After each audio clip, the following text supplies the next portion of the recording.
being the general that he was, the leader that he was, he decided that he had to enforce this law as the president of his job. And so he can recruit. He did so only after several weeks into the civil rights movement. Of course, we think of Dr. Martin Luther King. There are really two parts to the civil rights movement. There's this nonviolent sort of revolution that's going on. And then there's also the more violent side, which we saw in the film last week, and which we'll talk about later. Dr. Martin Luther King and James Lawson are two names that are at the top of the list who are talking about the nonviolent revolution. Everyone knows, I guess, who Dr. Martin Luther King is, but who was James Lawson? What was his background?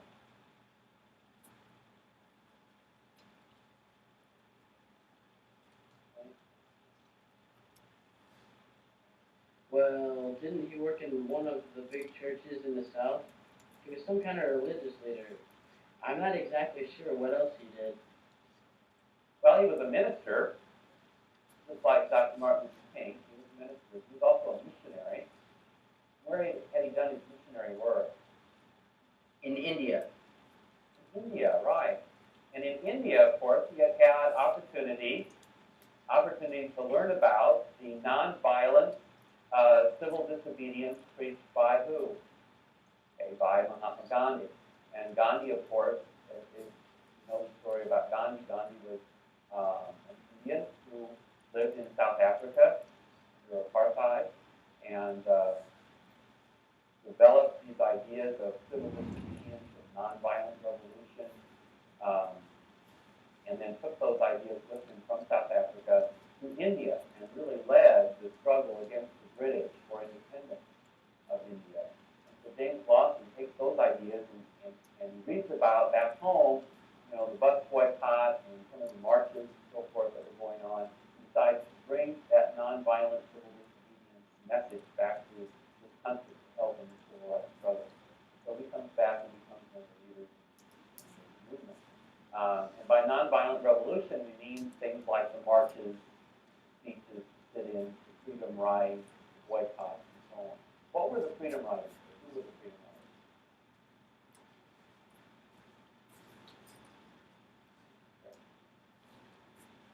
They were people, black and white, that rode around the country trying to make people aware of civil rights.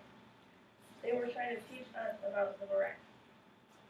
Okay, usually black and white together, people who rode on buses across the South, in integrated buses in defiance of the segregation order, trying to get their message out. Segregation is a evil thing. Also, sometimes along the way, they tried to sign up or register black voters in places. Their message was completely nonviolent. However, from time to time, of course, they were met with violence in many of the small towns across the South.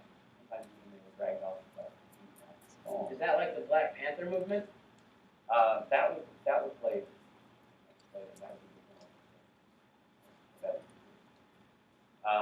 So all of this is part of the nonviolent revolution. And it really is this nonviolent revolution that gets people interested, I think, more and more interested in what was going on in the South. Because there was nothing at all violent about what was happening. So people couldn't feel threatened by it. And so a lot more whites, I think, in the North became sympathetic with the cause of civil rights as they saw that it was taking this nonviolent approach. The book talks about the causes of the civil rights movement. There's a cause and effect chart in the book. Here are the 5 causes they give. Factors contributing to the civil rights movement. One of them, they say, is black urbanization. When did that black urbanization occur? When did blacks in large numbers move into the city? Just before the civil rights movement. When would there have been a big exodus of blacks from the countryside into the city for work, find jobs? 60s? For that. 50s? For that. Well, what did you say, Tony? World War II? Yeah, well, really during the war, right? I mean, even lots of workers during the war and after the war, large numbers of blacks, because of their experience in the military or because they were working in the factory, had gone to live in the city. So you do have large black communities emerging in most northern cities.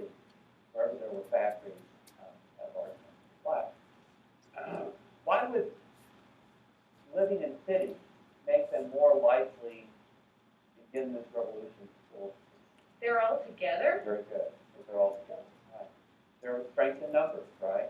While they were dispersed across the countryside in the south, far from one another, they didn't have the power or the strength or the unity that they had once they were brought together in large numbers.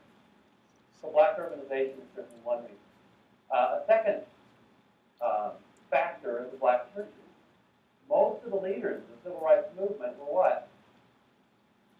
Were pastors, ministers, right? Most of them were the leaders in the church as well.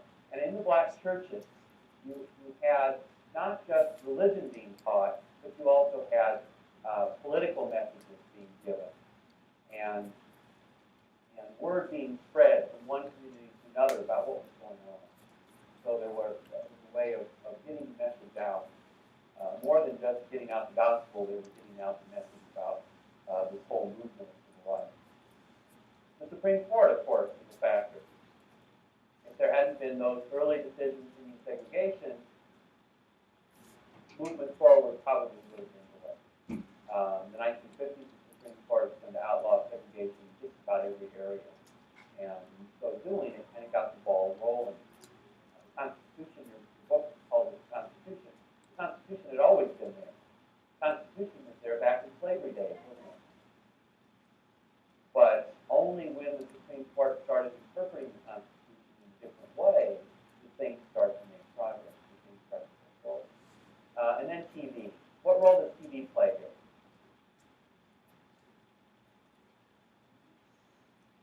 It shows who, what it's all about. What people needed to see this. Yeah, many, I think, of the white people in the North who weren't aware of what was happening in Mississippi, who weren't aware maybe of what was even happening in their own black communities, in their own cities. Many of them needed to see that there was a disparity between white civil rights and black civil rights. They hadn't seen that. They hadn't been aware of it before. It hadn't really been pointed out to them. And now they were seeing it firsthand on television. So TV plays an important role. And there is the African independence movement. All over Africa, nations are becoming independent. People are getting their freedom and are ruling their own countries. And I guess the idea is if they can rule their own country in Africa, they should at least be able to vote in this country. So there was that feeling that there was a great disparity there.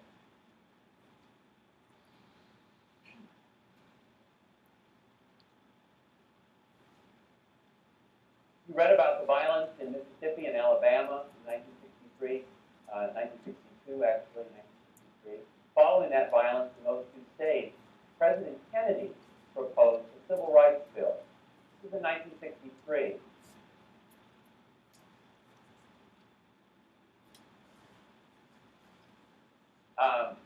The Kennedy proposal was really the same civil rights bill that would get passed the next year.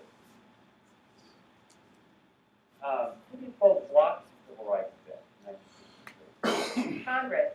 Congress. And what part of Congress? What element in Congress do you think blocked? The Southern senators. Okay, largely it was the Southern senators. Many of the Southern senators who were very powerful men on committees and so forth in the House and in the Senate, those Southern House and Senate members. Southern Manifesto. Very good. Southern Manifesto. Remember that? That was in the term where they said that the federal government didn't have the right to tell the states what to do. But those Southern congressmen, both in the House and the Senate, were really very powerful. Mostly they were Democrats. Mostly they were the same party as Kennedy. And they were really the ones who, more than anything, blocked